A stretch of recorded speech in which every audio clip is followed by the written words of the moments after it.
350 años desde ese fatídico momento en Londres, cuando inició el incendio en una panadería, duró por lo menos 2 días mientras apagaban cerca del 80% de la ciudad que se consumió, en aquel entonces construida básicamente en madera. Ahí está la maqueta que hicieron para conmemorar ese día y para incendiarla de manera simbólica. El Great Fire de 1666. Pudding Lane. ¿Qué año? ¿Cómo pudo haber de Para los que piensan conspiraciones en alrededor conspiraciones y cosas. de ese número? Y la Pudding Lane que todavía existe en Londres. Además, son muchas cosas, pues. Miren, es importante tener en cuenta cuánto se consumió ese día. El 80% de la ciudad amurallada, unas 13.200 casas, 87 iglesias y la Catedral de San Paul. Pero además es maravilloso ver esa maqueta, ver cómo recrean eso, toda la puesta en escena que hacen. Por eso hoy traíamos ese video para abrir el programa, para ver cómo recuerda el mundo o un país del mundo lo que ocurrió en esa ciudad. Y una tragedia que dejó únicamente 6 muertos, o sea, no fue tan realmente para las Destruyó casi toda magnitudes, la ciudad, destruyó pero entre no 70.000 cobró y vidas, 80.000 tantas vidas personas, humanas. se tuvieron que ir, pero no fue tan grave para las personas. Lleguemos a Medellín después de viajar en la historia y de estar en Europa, porque por fin llegaron algunos de esos buzos que estuvieron perdidos en la isla Malpelo. Llegaron hace exactamente 2 horas, a las 4:30 aterrizaron aquí en el aeropuerto Olaya Herrera. El equipo integrado por diferentes buzos, César debe conocer muy bien la noticia, sí, porque le interesa el tema. Todavía siguen en la búsqueda de 2 personas, entre ellas una mujer, creo que se llama Erika. Una mujer de origen antioqueño también, y una casada persona, con un empresario, exacto, pues ahí están. Residían en Cali ambos. El otro era un instructor muy experimentado. Del equipo de Orcas. Sí. El tema es que cada vez es más difícil, chicas, porque Malpelo está a cerca de 500 kilómetros y aunque hagan muchos esfuerzos y los equipos de buceo están diseñados para salvarles la vida y yo considero que deben seguir buscándolos, cada vez Todavía se agotan más las posibilidades, sí. Ellos son ¿Cuánto es el buzos tiempo? expertos y tienen con qué sobrevivir ahí. ¿Cuánto es el tiempo máximo? ¿Qué se ha dicho en medios de cuánto puede ser el tiempo máximo de supervivencia? Pues lo que está claro es que cada vez hay menos tiempo. Pero el siguen riesgo además buscando es alto. porque consideran que todavía es posible encontrarlos. Lo que dice César es muy importante, son expertos, es que a Malpelo no va un buzo que apenas Exacto. sea principiante. Como mínimo se necesita un curso de buceo avanzado, que es una escala superior, para poder hacer buceo en Malpelo. O sea, no estamos hablando de buzos inexpertos. Pero ¿cómo será de complejo que hasta los instructores, que pueden ser los más avanzados en ese grupo, tuvieron dificultades ahí? Lo que pasa es que, como lo describí alguna vez, es muy posible que tú veas el agua en superficie tranquila, pero haya inclusive 2 corrientes submarinas encontrándose, y eso puede llevar a los buzos en totales contrarias direcciones. Erika Vanessa Díaz y Carlos Jiménez son los 2 buzos que todavía estamos esperando que los encuentren con vida, Todos que los que somos tengan buzos esos en equipos Colombia estamos todavía. rogando porque sigan buscándolos, porque tenemos la esperanza, ellos tienen con qué sobrevivir. Y esa noticia triste, vamos a pasar a una que ojalá no sea tan triste. Yo hoy estoy de un pesimista subido, por favor no me Y sacrifiquen. el problema en es que las le voy a redes. acabar de matar a los que están positivos hoy. Yo les quiero dar unas cifras porque vamos a hablar de la noticia deportiva de hoy, que es el partido de la Selección Colombia contra Brasil. Si hablamos de esos históricos, entenderán por qué ayer mi marcador era 2-0 perdiendo Colombia. Y yo les remato esos históricos, pues les cuento que se han enfrentado 10 veces Colombia y Brasil por eliminatorias. Colombia nunca ha ganado. Han sido 5 victorias de Brasil y 5 empates. O sea, no estamos muy bien Y parados. muchos goles. Ganamos en una Copa América que Colombia ganó 1-0 y el partido terminó en trifulca. No sé si recuerdan que eso fue una cosa horrible, y lo que sí estamos esperando todos es sea que fútbol en paz. ojalá no terminen los partidos de Colombia y Brasil como han terminado últimamente. No tiene sentido, yo les tengo... Empieza a las 7:45, o sea, se pueden ver Exactamente. timeline completico y se Y ya preparan después se para el animan, partido. hacen fuerza. Y se van a ver el partido. ¿Cuál era su marcador ayer? 2-0, ¿El ganando suyo? Brasil. 1-0. Y el mío era 2-1, ganando Pero usted, Brasil. ¿ganando quién? Yo le voy a ganar a Brasil. No, yo ganando no. Brasil. Acá pues esto está... Nos van no a- puede ser Nada más que hacer. pesimista. Nos pero van a porque acabar. Ojalá los fanáticos verdaderos del fútbol no le nos tenga estén mucha viendo. fuerza a Colombia, ojalá gane. Y porque a propósito de deporte no vamos a ver la cifra para recordar del día. 39 guerreros colombianos buscarán la gloria paralímpica en Río. Son 26 hombres y 13 mujeres en las disciplinas de atletismo, natación, paracycling, powerlifting, arquería y tenis en silla de ruedas los que buscarán las preseas. Entre ellos está Elkin Serna, que es un atleta muy importante para los antioqueños, un atleta paralímpico. Y hay una invitación ahí. Mañana a partir de las 5:30 de la tarde será la ceremonia inaugural de los Juegos Paralímpicos. Todos estuvimos muy conectados con los Juegos Olímpicos, de ellos hablábamos Sí. diario, pues es hora de hacer refuerza a nuestra selección. Y a apoyarlos, chicas, porque al también parecer podemos tener no le medallas está- de la oro gente con no le esto. está prestando mucha atención a los paralímpicos. Era uno de los llamados que se hacía hoy en los medios y es a apoyar a estos deportistas que también van y lo dejan todo allá. Y entonces a cruzar los dedos, a hacerles toda la fuerza y acá en Timeline hablaremos del tema, Claro veremos que cómo sí. nos va. Y yo les tengo una noticia tecnológica. El iPhone cumple una década y esta es su historia. Es un contenido que me encontré en el periódico El Tiempo. A mí se me hace difícil entender que ya va una década del iPhone. Yo no tengo iPhone, me encantaría tener un iPhone.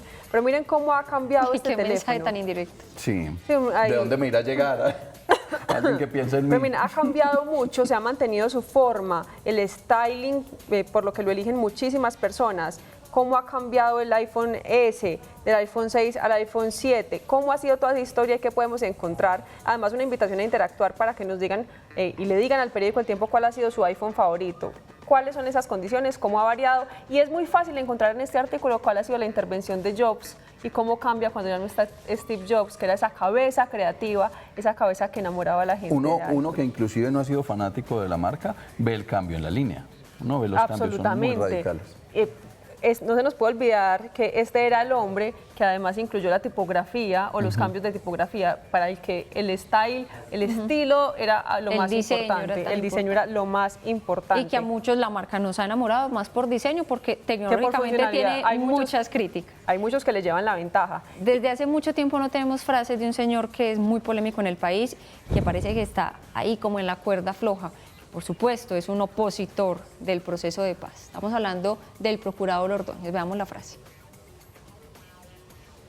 El voto del plebiscito no puede ser emocional. Alejandro Ordóñez. De acuerdo con el procurador, la mayor o menor legitimidad de este proceso plebiscitario se da por la responsabilidad que el ciudadano haga en el proceso y para esto es necesaria la información para poder votar responsablemente. Ojo que él ha sido un gran opositor además de la campaña por parte de los funcionarios públicos. No cree que sea posible que el funcionario público se separe de alguna manera de los créditos o de los recursos que tiene como funcionario público para hacer esa campaña. Además, el procurador agregó, el riesgo es aproximarse a este proceso con una altísima dosis de emoción.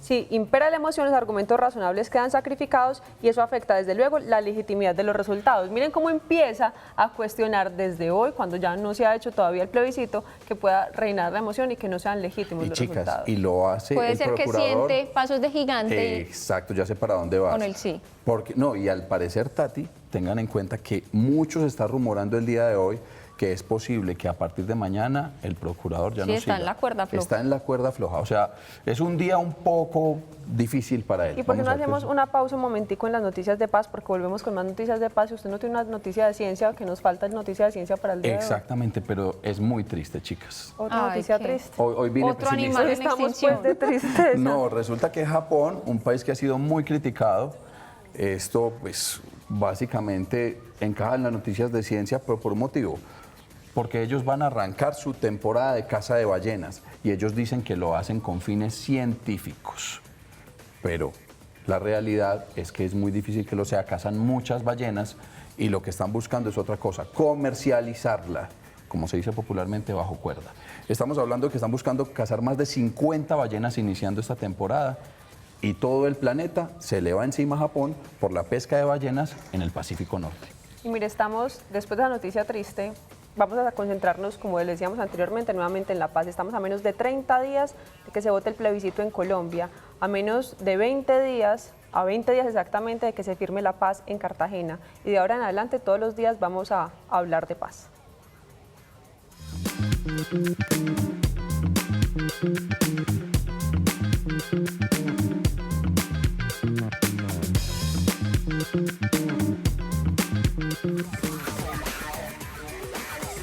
De paz es una misión nuestra, por supuesto, hacer pedagogía. Hoy vamos a dedicar gran parte del programa precisamente a explicar algunos puntos. Son muchas las páginas que tiene el acuerdo, muchas las preguntas, muchos los mitos.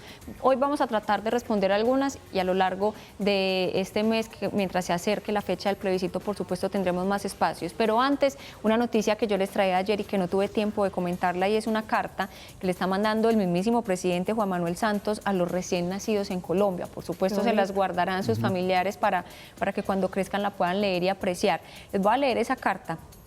Se le envió ya a 2.600 recién nacidos en Colombia. Les voy a leer solo el inicio y el final. Comienza así: de todos los niños del mundo eres especial. La alegría de tu llegada a la vida coincide con uno de los momentos más esperanzadores para Colombia, tu casa. Naciste el día en el que, luego de años de confrontaciones, se silenciaron los fusiles. Naciste cuando la vida ganó y renació la esperanza. Y termina así: bienvenida a la vida. Colombia te mira con optimismo. Bienvenida al país que por fin está construyendo la paz. Qué bonita esa bienvenida. Caramba, se le pero eriza es que a uno la piel. sí, todos a mí esperamos personalmente eso. me emociona pensaron mucho. en algo desde la comunicación que nunca... Que no le había arriesgado. Ojalá en esta época empiece a emocionar más.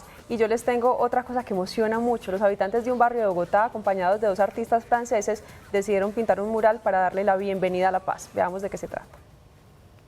Un mural gigante que saluda a la paz en Colombia. Es obra de los habitantes de esta humilde barriada de Bogotá y de 2 artistas franceses. El proyecto se inició en febrero y se llevó a cabo en 40 días entre julio y agosto. El fresco fue completado cuando el gobierno de Juan Manuel Santos y la guerrilla de las FARC estaban a punto de cerrar casi 4 años de negociaciones para poner fin a más de medio siglo de conflicto armado. La palabra paz a ese momento en el país es algo que, claro, es genial. Nosotros cuando hemos hablado de eso no sabíamos que eso iba a pasar. Spag y Seb Toussaint del colectivo de Street Art Outsiders Crew viajan por el mundo desde hace 3 años para colorear barrios pobres con palabras elegidas por quienes viven allí. La palabra paz, y ese es el gran significado para nosotros, no solamente para el barrio, sino para Colombia, que tenemos en el proceso que estamos llevando a cabo, en este tiempo que se está firmando este proceso, y para el barrio en general, porque es para que los muchachos, los adolescentes, vivamos en paz. No es la primera vez que estos artistas trabajan en el barrio. En 2014 habían dejado impresas otras palabras, pero cada una aparecía en una pared distinta. La nueva obra se extiende por 16 casas del lugar. Se ve muy bonito, pues imagine que desde abajo, nosotros vivimos en Loma, sí, y desde abajo uno pasa en el bus donde sea y se ve, pues, es una elegancia para mi concepto. El gobierno colombiano planea firmar el 26 de septiembre un acuerdo de paz con las FARC que será sometido a referéndum en octubre. Ni una gota más de sangre hermana, ni una sola gota más de sangre colombiana.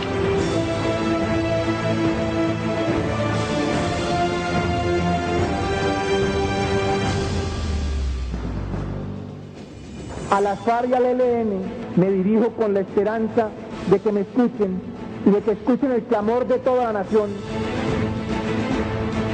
Me voy a sentar a negociar con la guerrilla en el momento en que esté seguro que es un diálogo útil. Pero la reconciliación demanda un gobierno capaz de organizar un liderazgo colectivo por la paz.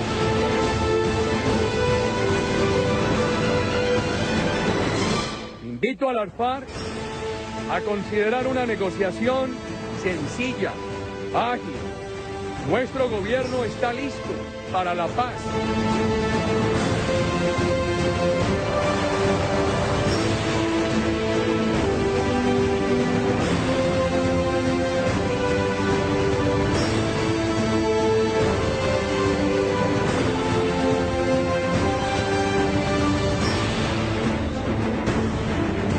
Que este sea el último día de la guerra.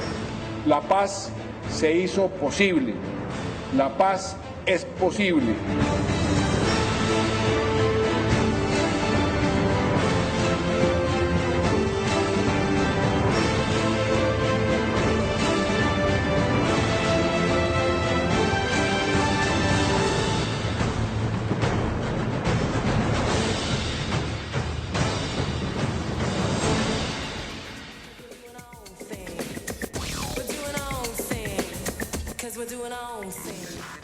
Históricamente se ha hablado de la paz. Presidentes del país han prometido, han tratado de trabajar por la paz y cada uno desde su escenario ha tratado de lograr un acuerdo o ha invitado a un acuerdo. Lo cierto es que hoy estamos a menos de 30 días de votar el plebiscito y estamos exactamente a 20 días de que se firme la paz en Cartagena.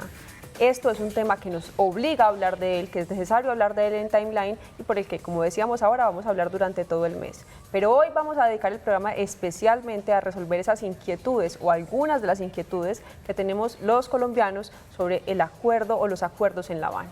Y para eso tenemos un invitado especial. Sí, señora, Jaime Rafael Nieto, él es profesor de la Universidad de Antioquia, investigador, además está en el Departamento de Sociología y es doctorado en Pensamiento Político. Profe, usted es un teso en la materia y hoy va a conversar con nosotros. Más o menos, estoy aprendiendo aún de la realidad tan compleja del país, ¿no? En este momento todo el mundo habla de paz, todos quieren hacer un poco de pedagogía, todos queremos entender. Nada más hoy la Universidad de Afit publicó una serie de videos y de explicaciones de cada uno de los puntos y hasta a Peckerman, por no despegarnos del tema del partido que viene ahorita, le preguntaron esta mañana en rueda de prensa sobre la paz y le decían, ustedes como un colombiano más, ¿qué piensa de la paz? Obviamente él no dijo ni sí ni no. No se fue a ninguno de los lados. Pero sí dijo que sea la mejor decisión y que sea lo que más le convenga al futuro de las nuevas generaciones.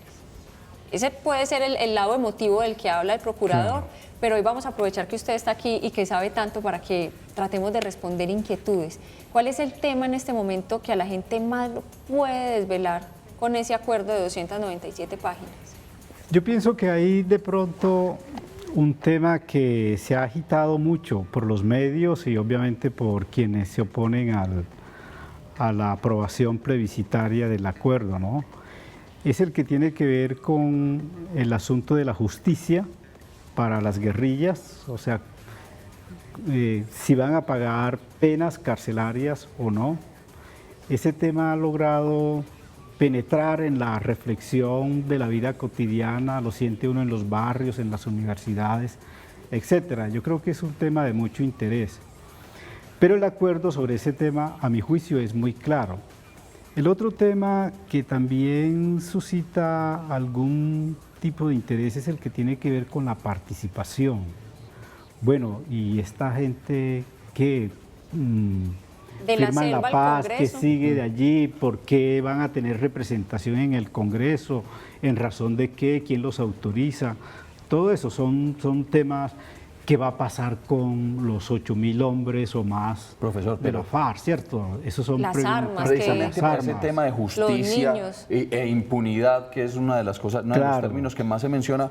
Yo escuchaba a Vivanco, el director para Latinoamérica de Human Rights Watch, decía, pero es que es cierto y necesario un alto grado de impunidad cuando se habla de un proceso de paz. Es cierto eso. Y una justicia transicional. O sea, es necesario que todos, digámoslo así, aprendan a perdonar y digan, aquí nos vamos a tener que perdonar. Claro, que yo creo que no hay que confundir con impunidad, ¿no? Porque impunidad, de alguna manera... al término que usó Human Rights Watch. Claro, pero uno en realidad lo que debe entender en ese campo específico es que está ante un proceso de paz, que es una respuesta a una situación excepcional, histórica, de más de 50 años, que por consiguiente requiere medidas excepcionales en materia de justicia. Y creo que la justicia especial de paz es una respuesta a esa situación excepcional para lograr lo que en esencia es el proceso de paz, el tránsito de un actor armado irregular, las guerrillas de la FARC, a convertirse en actor político, sobre la base de garantizar, que ese es el centro del acuerdo, garantizar el derecho de las víctimas a la reparación, a la verdad, a la justicia, a la no repetición.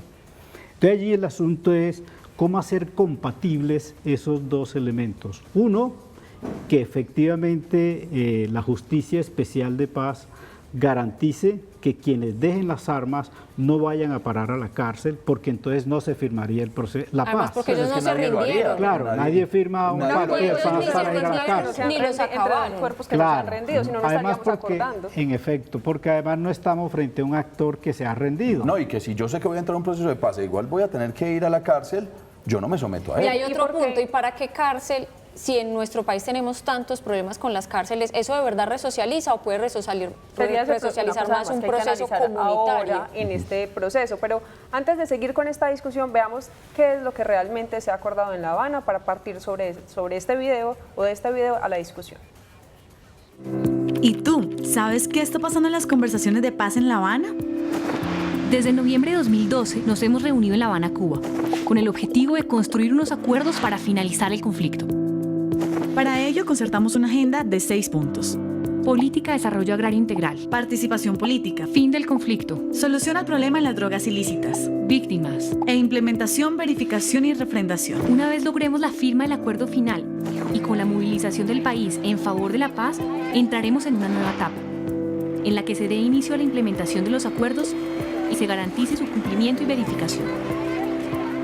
Con esto lograremos las transformaciones que se requieren para cerrar los ciclos de violencia y sentar las bases de una paz estable y duradera. Visita la página mesadeconversaciones.com.co y descarga la aplicación en las tiendas de Android y Apple. Ya vimos un contexto de cuáles eran esos puntos sobre los que se habló en La Habana, pero no van a ser solo nuestras preguntas, sino las preguntas de la gente en la calle. ¿Qué se está preguntando la gente? Veamos la primera pregunta de la noche.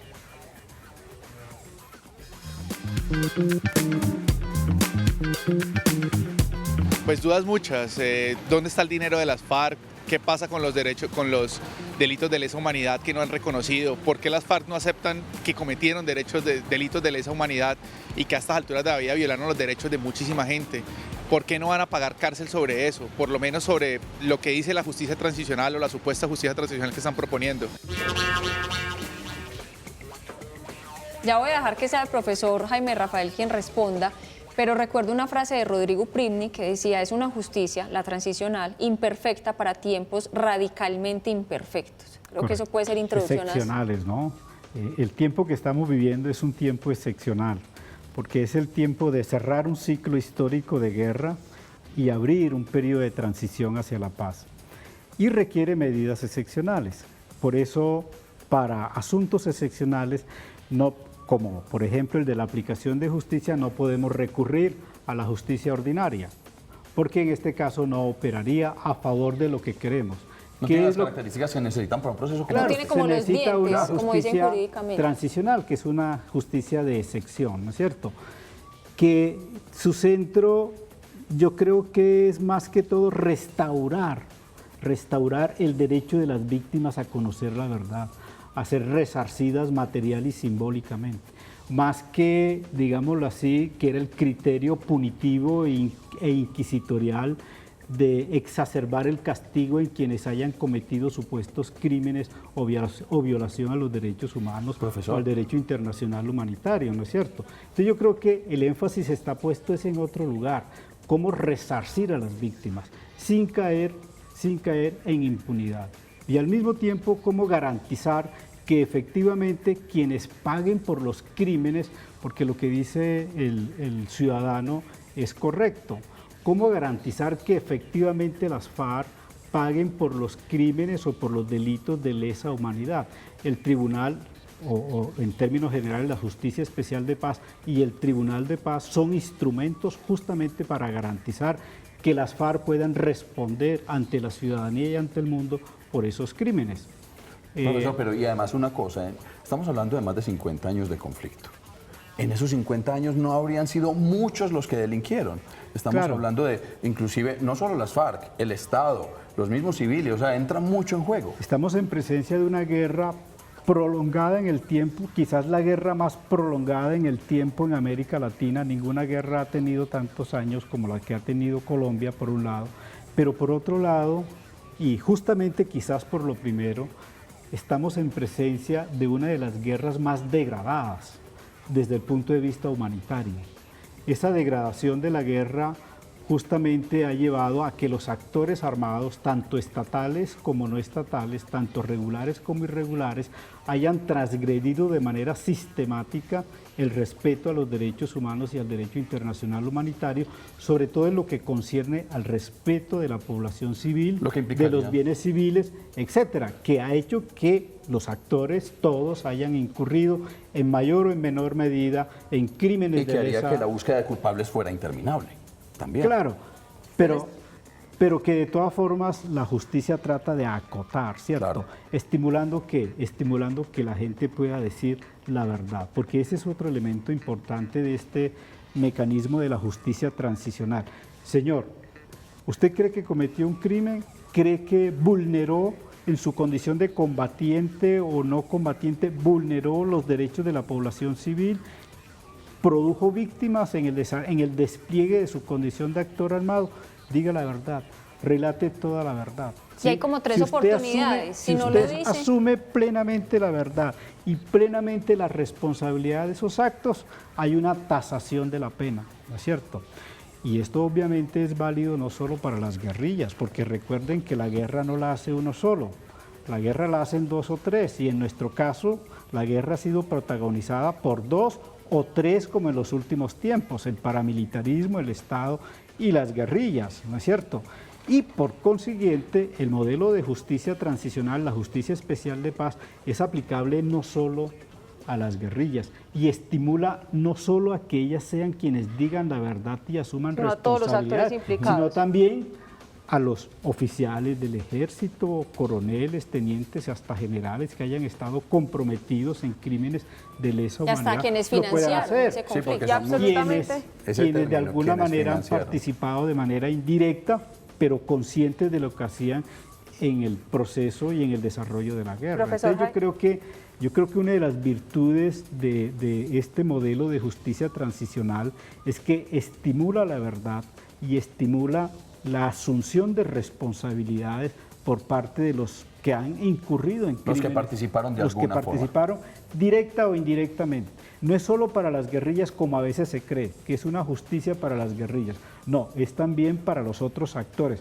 Sectores de las Fuerzas Armadas que están comprometidas con el desarrollo de la guerra y con la incursión en prácticas delictivas. Profesor, pero para eso me imagino que hay que hacer mucha pedagogía, ¿o no? Absolutamente, Claro. Y a propósito de lo que dice César, y haciendo una pausa en esta pregunta para continuar con otras, yo les tengo 4 recomendados. El primero me lo recomiendo ahorita, Tatiana, y es impresionante, es de la Universidad de Afid, Pedagogía de los Acuerdos. Es un sitio web impresionante, como decía al principio, bien hecho, está el desarrollo agrario, el desarrollo de política, el fin del conflicto, las drogas ilícitas, las víctimas y la implementación. Además, con videos está muy bien logrado. El segundo es una cartilla del Gobierno Nacional, Proceso de Paz, Acuerdos sobre Víctimas del Conflicto, también interesante que se la lean. El tercero es esta cartilla, todo lo que debería saber sobre el proceso de paz.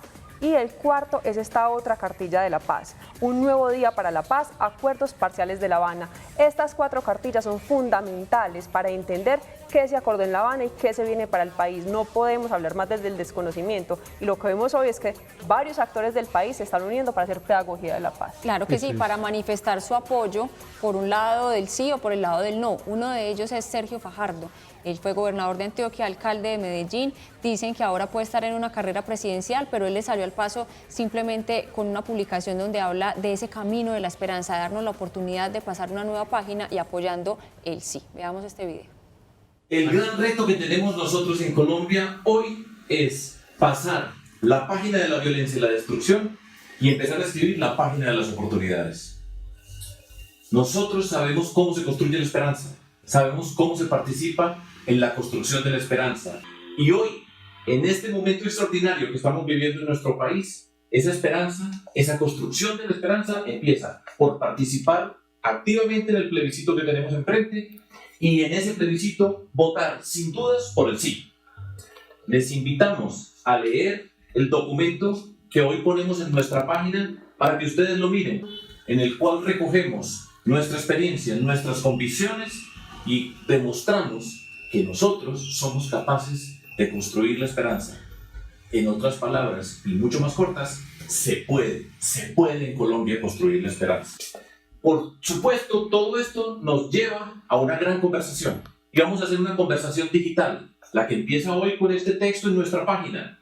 Y les invitamos a participar de manera activa, respetándonos entre nosotros, sin caer en la trampa tan habitual en Colombia que se convierte en enemigas a las personas que piensan diferente. Nosotros queremos entonces empezar hoy esa conversación. Vamos a terminar el 28 de septiembre con un gran encuentro digital que recogerá las voces de muchas personas a través de toda nuestra Colombia. El resumen de todo esto, de todo lo que les estoy invitando hoy es: tenemos el reto, la esperanza la tenemos que construir. Empieza en el plebiscito y votando sí en el plebiscito. Nosotros sabemos construir y sabemos que se puede. Por eso les invitamos a leer el texto que hoy tienen ustedes en nuestra página para discutir a partir de ese texto y conversar para terminar después en el gran encuentro donde nos vamos a encontrar y vamos a mirar nuestras voces.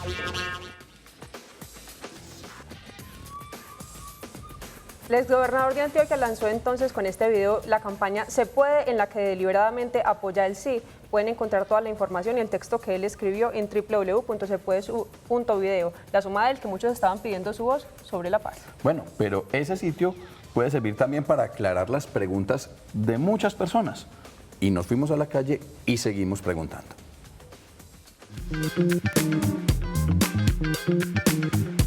Mi duda es cómo el gobierno va a integrar estas personas desmovilizadas ante la sociedad.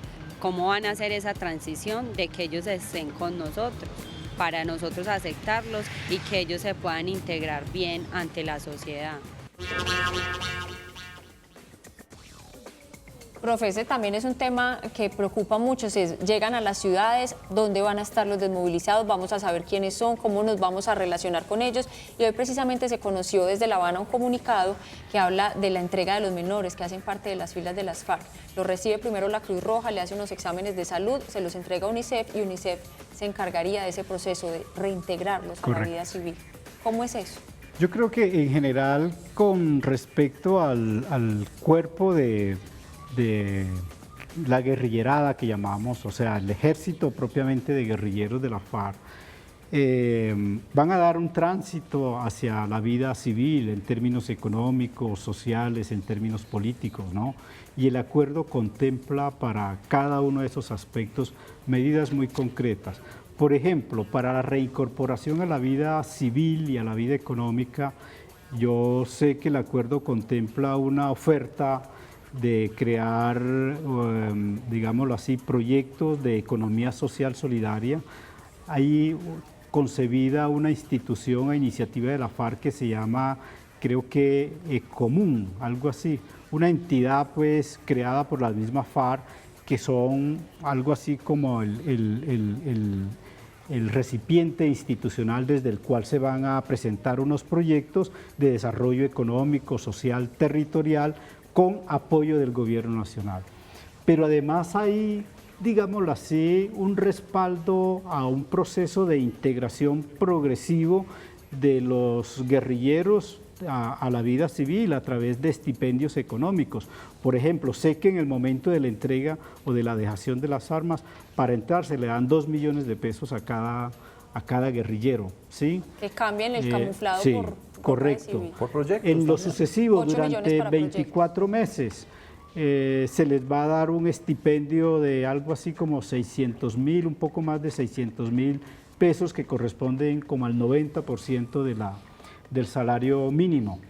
Pero además, esta es la oferta más importante y más estratégica a mi juicio, porque se les va a dar 8 millones de pesos para que ellos emprendan de manera individual o de manera asociada o cooperativa proyectos productivos territoriales. Y de hecho ellos asumen compromisos. Y el empresariado... Yo quiero hacerle una pregunta, pero nos tenemos que ir a un corte y me la responde al Yo le regresar. complemento, el empresariado colombiano va a jugar un papel importante ahí, es como llevar esas ideas productivas al éxito. Sí, pero nos tenemos que ir a una pausa. Osarita nos iba a agregar algo. Nos tenemos que ir a una pausa, pero yo no lo voy a dejar hacer su pregunta, porque nos vamos con otra pregunta que nos hicieron en la cancha.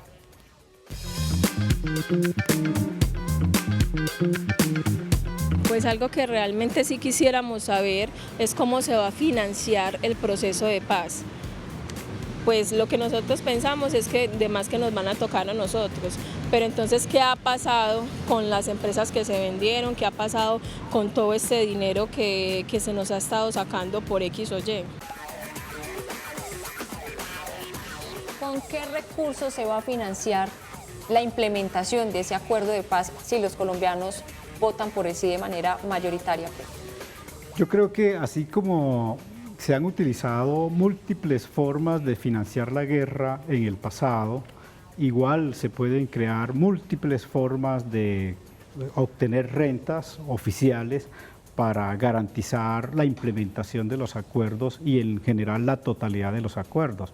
Por ejemplo, yo me acuerdo que en el ciclo alto de la confrontación armada durante el gobierno del doctor Uribe se impuso un impuesto de la guerra, altísimo, costoso, oneroso. Los empresarios y en general el país aplaudió esa iniciativa.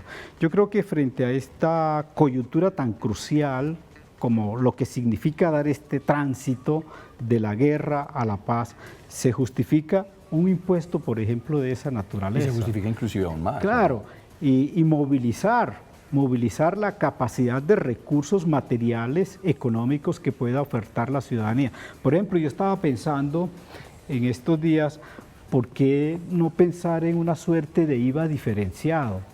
O sea, un IVA que le permita hacer que aquellos que más puedan tener capacidad de pago, capacidad de compra, mayores ingresos puedan aportar más. ¿Sí? Profesor, esa es una buena idea, pero además otra de las cosas que se dice en la calle es que cuesta más la paz que la guerra. Claro, por otro lado, los ahorros ingentes que va a tener el Estado colombiano con el proceso de paz, porque es que si se hacen las contabilidades de lo que ha significado la guerra, en el conflicto, en contraste con lo que significaría la paz, el desbalance es muy grande a favor de la paz, claro. ¿No es cierto? Entonces ahí hay un ahorro. O sea, hay un mito en la calle que no es cierto. No es cierto, no es cierto. Si se hacen las cuentas, incluso por guerrillero desmovilizado, y lo que le costaría ese guerrillero desmovilizado por un año o 2 años al Estado colombiano y lo que le costaría, por otro lado, confrontar a ese guerrillero ya no desmovilizado, sino en armas, se duplica o se triplica N veces. Y el costo-oportunidad de no poder explotar bien, en el buen sentido de la palabra, el campo, lugares del país a los que nunca hemos podido llegar. Ese es otro elemento importantísimo que hay que tener en cuenta, porque es que la reforma rural integral va a significar una gran movilización de recursos de productividad en el campo, la renovación de los avalúos catastrales y de los impuestos prediales que van a colmar de recursos importantísimos a los municipios, que finalmente son los que van a asumir los costos y la dirección de la ejecución de los planes de desarrollo territorial, ¿sí? Los que están contemplados en el primer punto de reforma rural integral. De manera que yo creo que los recursos están allí, la cooperación internacional, aunque no hay que hacerse muchas ilusiones. No, es que además pero muchos países han manifestado su intención en ese tema del agro, claro. España ya manifestó su intención. Y la disponibilidad de la banca multilateral, del Banco Mundial, del Banco Interamericano de Desarrollo, para acompañar todo este proceso de construcción de infraestructura social, infraestructura productiva, que no tengo a la mano la cuantía de esos recursos, pero que por lo menos es una señal importante que le permite al gobierno colombiano un margen de maniobra financiera y económica en términos de empréstitos, en términos de endeudamiento. O sea, los recursos se pueden... Yo creo que por ese lado no hay de qué preocuparse, pese a que estamos en un contexto relativamente de desaceleración, o no digamos de desaceleración, pero de no hay crecimiento tan dinámico como el que vivimos hace 3, 4, 5 años. Se puede la paz. Y profesor, es correcto. Ya redondeando, porque el tiempo se nos va acabando, esto siempre nos queda faltando tiempo, yo le voy a hacer una pregunta que concluye, porque ahorita la hablamos por fuera de cámara. ¿Usted va a votar sí o no? Sí, yo soy hijo del Frente Nacional, no he conocido un solo minuto de no guerra, entonces me tiene colmado de expectativas saber que vamos a entrar a un escenario de paz o por lo menos de mucho optimismo en esa dirección. Entonces, poder saber que llevo 57 años en permanente guerra y la expectativa de Tenemos la paz, oportunidad. Bueno, creo que es una oportunidad que vale la pena. Mejor imposible. Muchas gracias por acompañarnos. Como lo Bueno, decíamos muchas en el gracias a inicio, ustedes. tendremos muchos más programas y esperemos que nos acompañen en esto. Desde luego que sí. Y a ustedes encantado. muchas gracias. Nos vemos mañana con más de Timeline. ¿Usted paga planes móviles con recursos que sus empleados nunca usan? Con Arma tu Plan Business de Tigo Une, asígnale solo los recursos que realmente necesitan. Pregunte cómo en el 018 000 42 0000.